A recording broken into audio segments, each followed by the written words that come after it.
Isn't it fantastic just to stand here and observe the water and the trees? Moss will slowly grow on this facade, and that will essentially make the building one with the surroundings. If I was to describe the definition of a modern cave, or the entrance to a modern cave, it would probably be something like this.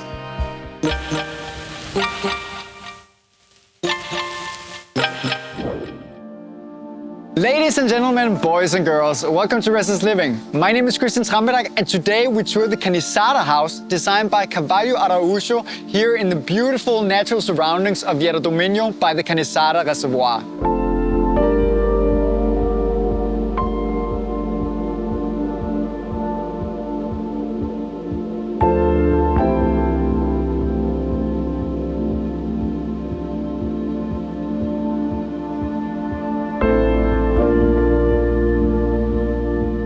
The story behind the Caniçada House dates back to when the owners were kids. They used to do water sports, so when they passed by this part of the lake, they spotted a house hidden between the trees. It was only people familiar to the lake who knew about the place, so the couple thought of it as a place where dreams come true.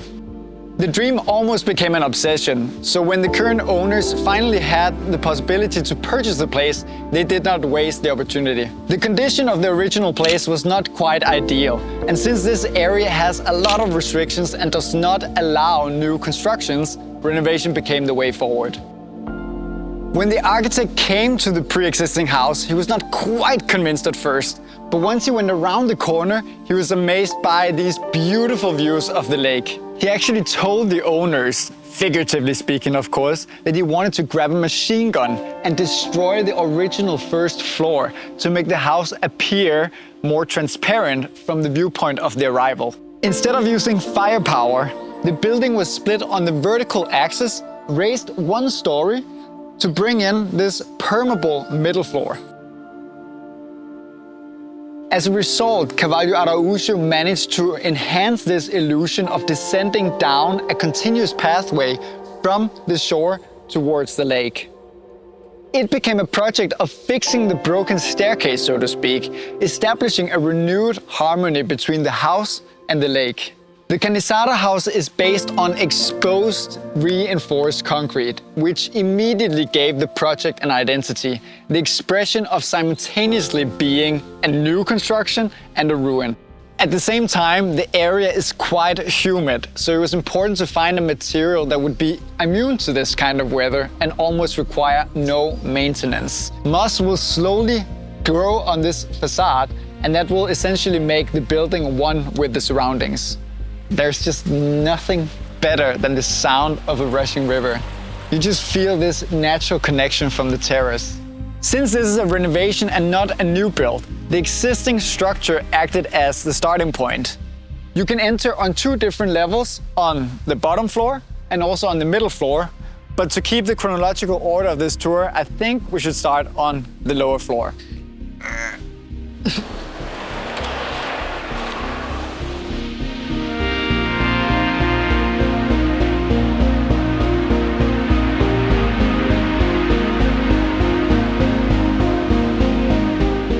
The lower floor is defined by the kitchen area, which is directly related to the natural surroundings. I mean, there's seriously no excuse not to feel motivated standing here for half an hour peeling some potatoes while enjoying these mesmerizing views. Aesthetically, the choice of matching blacks and grays also ensures to direct attention towards the outside at all times while the natural light is penetrating the space. Some might think that it's a bit cold or maybe too dark, but imagine during the hot Portuguese summer, this will feel quite pleasant as a holiday shelter.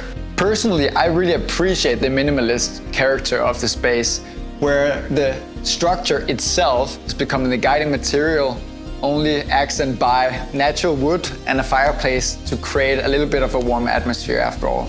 In connection to the kitchen, there's also a bathroom installed, which is quite convenient because that way you don't have to walk all the way up to the top floor to set up camp. And speaking of upstairs, let's head to the middle floor.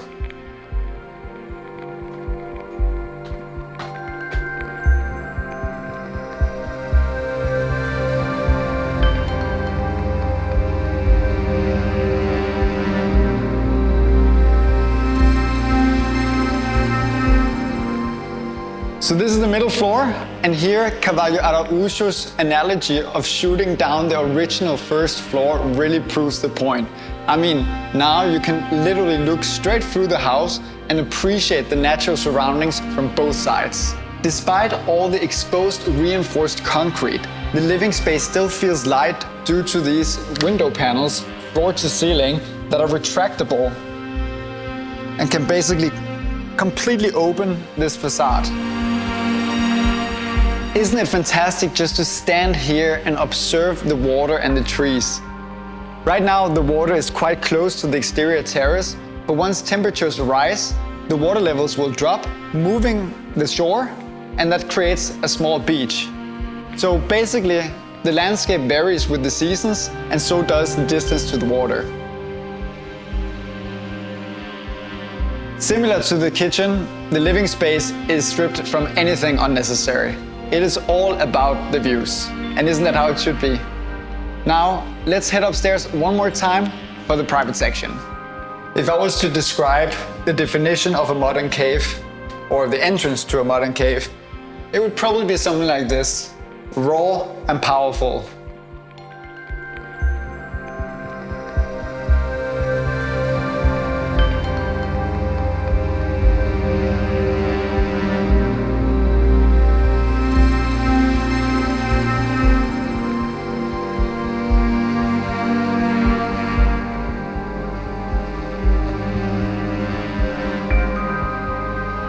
Now the private section has been arranged as alcoves of glass cabins, with a cross wall in the middle separating the two double beds from the two single beds. I'm not quite sure how much noise cancellation there is in here, but after all, it is a holiday home. But there are curtains, so you will be able to maintain at least a minimum of privacy. There are also two bathrooms, one on each side. Modern, minimal, just like the rest of that place.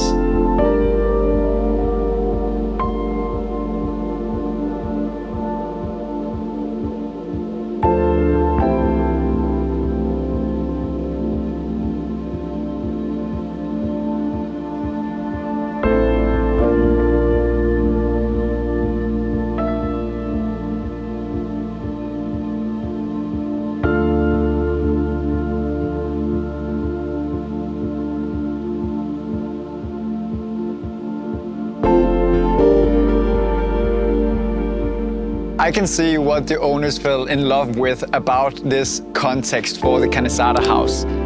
You feel completely alone. It is so remote. You can dwell in your own thoughts. You can read a book out loud for the birds, or have a dinner on the dock. I mean, in any case, you can feel this delicious breath of life from the nature around. It's so beautiful. I hope you enjoyed the tour. See you again next time.